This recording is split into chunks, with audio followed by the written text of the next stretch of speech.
مرحبا، أنا اسمي لورا وهناك قناتي في يوتيوب لغة مع لورا، واليوم أريد أن أتكلم لأن يدرس اللغات. Hello everyone, my name is Laura and this is my channel Laura's Little Library, and today I want to talk about why learn another language.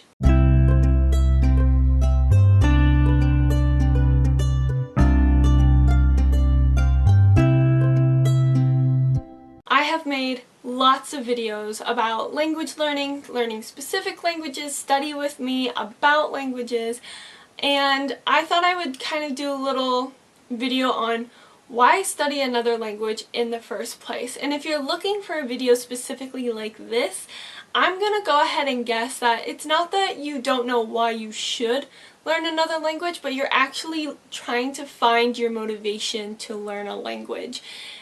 Maybe even a specific language, because if you know you're interested in learning another language, you need to figure out what is going to motivate you to learn the language, to spend hours studying it, to study it for longer than a couple weeks or a couple months, but maybe even a couple years.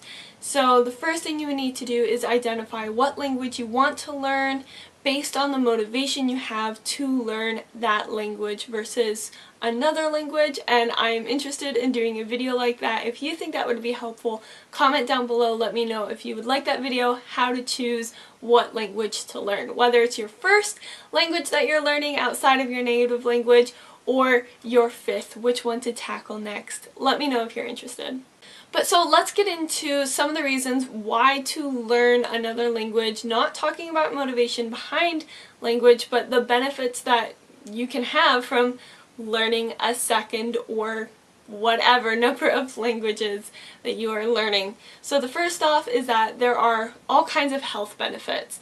Mostly mental health, and it's good for your brain rather than physical health, unless, I don't know, listening to a language learning podcast while you go to the gym. That could help your physical health, but that's not directly linked to language learning. So what I'm talking about is your mental health, the health of your brain.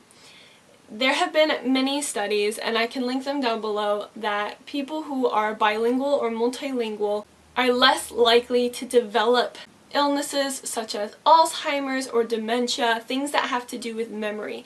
Because you are studying vocab and you are stretching your brain to do grammar differently, whether you're studying grammar intentionally or not, because you are still applying it, it gives your brain a lot of exercise like going on a run does. And so by using your brain, challenging it, and creating these new neural pathways when you learn a new language, it strengthens your brain and helps protect and prevent onset things like this. It's not a guarantee that if you learn another language you won't have Alzheimer's or dementia, especially if there is a history of it in your family, but it is something that can delay it coming on as you get older or prevent it before your untimely death. Not to get dark, but that's a thing. Hi! I would encourage you to do more research on the health benefits that learning a language can have, because I know that there are many more benefits to learning languages for your mental health than what I am listing here. I actually, when I was in middle school, I wrote a whole paper on how multilingualism affects the brain, and I just found so many intriguing things that were mostly positive on how somebody who speaks multiple languages, how active their brain was and how much better their memory was as they got older, and recall and all the different things like that. So definitely go ahead and do your own research, but this is just somewhere to bounce off of, is that it can have really good health benefits for you. Can't it, Donatella? Yes, it can.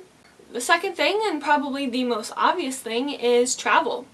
Learning another language can make traveling easier, and if you know there's a country you really want to travel to, try learning the language, immerse yourself in the culture, and then I feel like when you know a little bit more about the language and culture of the place you want to travel to, it is more likely that you'll actually plan a trip and find yourself setting aside the funds needed to go on a nice trip to that country.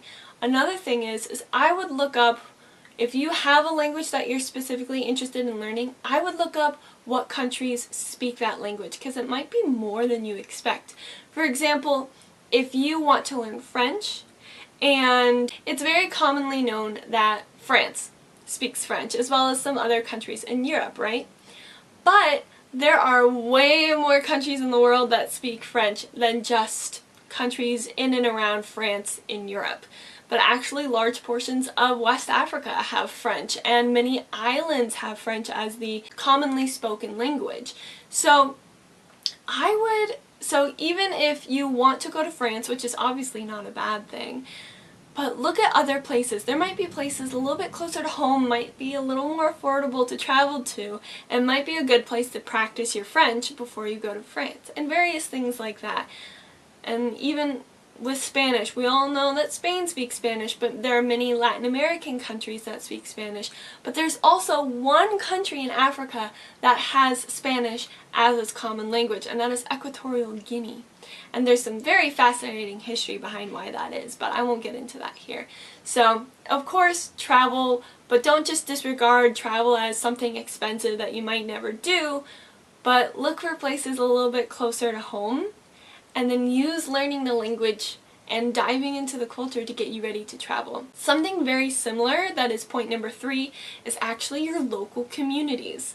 Some places, especially in the US, so I cannot generalize this for everywhere in the US, nor can I generalize this for everywhere in the world, but with how much easier it is, in theory, for immigration to happen, you know, now that we have airplanes and modern technology like that, there are some very culturally rich places and culturally diverse places. In my hometown, there is a very strong Latino community, and there's also a very strong Arab community.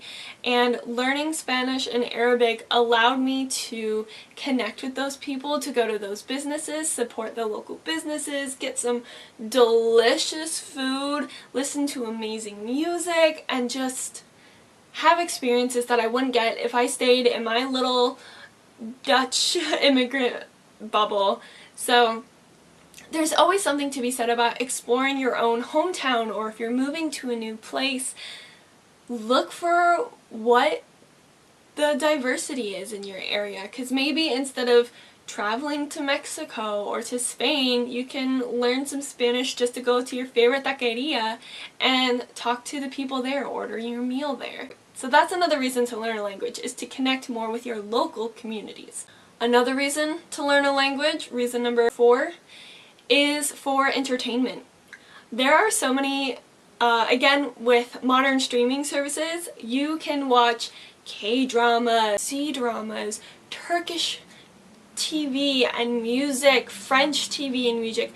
There is access to so many different media in different languages, and while it's perfectly fine to listen to it dubbed if you're an anime person, watching an anime dubbed where the English is spoken over top instead of Japanese, or subbed, meaning subtitles, where you have subtitles on even though you're listening to the original language and you're reading the translation. There is nothing wrong with those. Especially in beginner stages of learning a language, absolutely nothing wrong with those.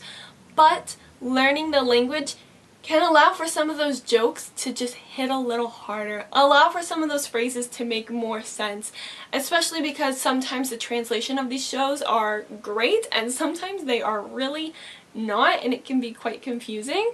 So learning another language can give you more access to media and have it be funnier, have it be more enjoyable in some way. And speaking of watching things together, another reason to learn a language is actually to do it with someone, with maybe your partner, a sibling, a friend. It can be really fun to learn a language with a friend, a partner, or a sibling, because it is a goal that you both share and that you can work together, help each other. It's less embarrassing if you don't understand something, even though I don't think there should be any embarrassment if you have a hard time understanding something. Language learning isn't easy, otherwise we'd all be fluent in like 15 languages by now. But it can just be a little more comforting to do it with a friend or someone you're close to. If you know someone who would be interested in learning a language and maybe they have a good motivation for what language to learn, if you're still fairly open and trying to figure it out. Another thing is that I've had to move around a little bit in my life, and I have found that learning a language with a friend of mine, and then when I moved away, still having that language to talk about and to practice is a great way to keep connected. Like, when I started learning German, I was learning it when I was living in Minnesota, and a friend of mine also really wanted to start learning German, so we decided to start learning together. And so we would keep each other accountable. We talked about, you know, TV shows and music that we would listen to in German, and we just had a great time learning the language together, even if we weren't doing lessons or taking classes together, but just every week being like, hey, how is your German, and having little conversations. And it's been a great way for us to stay in touch even though we no longer live in the same city or the same state. I will say also, with the whole study a language with a friend or a partner or whomever, my partner and I both speak French, and we both speak a little bit of Wolof, not as much as French, and we don't necessarily study it together. We were in French classes together in high school and have studied it in college independently, but we don't necessarily use each other as accountability partners when it comes to our language studies. However, I will say having a second language in our back pocket is so incredibly useful. We use it like a secret code. Like a secret language where if I want to express something discreetly, or we're in a group of people and I don't want the person next to me to understand, I'll just switch to French. I know it might sound rude, but it's not always meant to be rude. Sometimes it's somebody throws out, hey, let's do a get-together at this time, and I go, and like, my partner is really excited, but I have to remind him we already have plans on those days or on that day. I'll just say, ya habibi, nous avons du plan, nous avons whatever it is, dans un jour, like things like that. So just being able to communicate, or whenever we travel, if we go to a bazaar or somewhere where prices of things are negotiable, we can talk in French, unless, you know, it's a French-speaking place. Then we'll switch to Wolof, unless it's Senegal. Then we are screwed with both French and Wolof. But for the most part, if English isn't our secret weapon, which it's not most of the time, French will be our secret weapon, that we can have private discussions and then go back to whatever conversation on the same page, rather than making a mistake or miscommunicating or things like that. And especially when it comes to like family members' birthday gifts. The amount of times that Brett and I actually talk about Christmas gifts or birthday gifts when somebody else is in the room, whether or not it's for them, if it is about someone's birthday, we will switch into French. Because we don't want anybody understanding that what mom just brought up in conversation would make a great birthday gift for her this summer. So I'm gonna tell him to remind me to put it on a list or put it on a sticky note somewhere to start planning for mom's birthday. That way mom doesn't know, but we can plan for it. So the sixth reason I will talk about is one of my personal favorites, and it's a huge motivator for me, even though I have not necessarily acted upon it very much, and that is for heritage reasons. This may not apply to everyone, because if you live in a country where the language of that country and of those people is the language you already speak, that's great. But if you're not, for example, I am a white human being in the United States. I am not, my family was not originally from the States, so I found it would be a really cool way to connect with my heritage and with my family, even though none of my family members here actually speak a second language, they all speak English. I still had a really fun time and very interesting time connecting with my heritage by learning the languages of my ancestors. For example, for me, that I haven't done this completely, but I am German, and so I'm very excited to learn German. I do have a French ancestor, one guy way back when, and I have the paperwork, like the really old paperwork. My family kept very thoroughly documented records of our family, so I know that there's a French guy in our history, and so I have French, and I can thank him for that. I do really want to learn Dutch, because Dutch is the largest ethnicity that I can identify with on my mom's side. And then for my dad, obviously he's where the German comes from, but he's also Scots-Irish, and I have been wanting to learn Irish for so long. I even have an Irish language textbook. I found someone online who offers Irish language lessons for a reasonable price. I just haven't been in a financially stable spot to do so yet. But I may have an opportunity this summer to get that started anyway. And so learning Irish or Scottish Gaelic the reasons of heritage would be why I want to learn those languages, but then I also do find them to be quite beautiful, so it's not just heritage, but it was a place to start, especially for selecting. A seventh reason is if you're looking for a new hobby. I find when spring and summer comes around, I always have more time in my day to get my work done and then have more time for hobbies or things that interest me, and that's probably just because the sun is out longer where I live in the summer. So I work an 8-9 hour day and then the sun is still out for like 4 or 5 hours, and I am more motivated and have more energy to do hobbies rather than just kind of sit there, read a book, watch TV, and then go to bed. And so if you're looking for a hobby or something to do, you can learn a language. And learning a language does not have to be a very time-intensive hobby. It's not like you have to spend hours every day doing it. You could not even study it every day. You could do once a week or twice a week or just on the weekends. Language learning is whatever you set it out to be.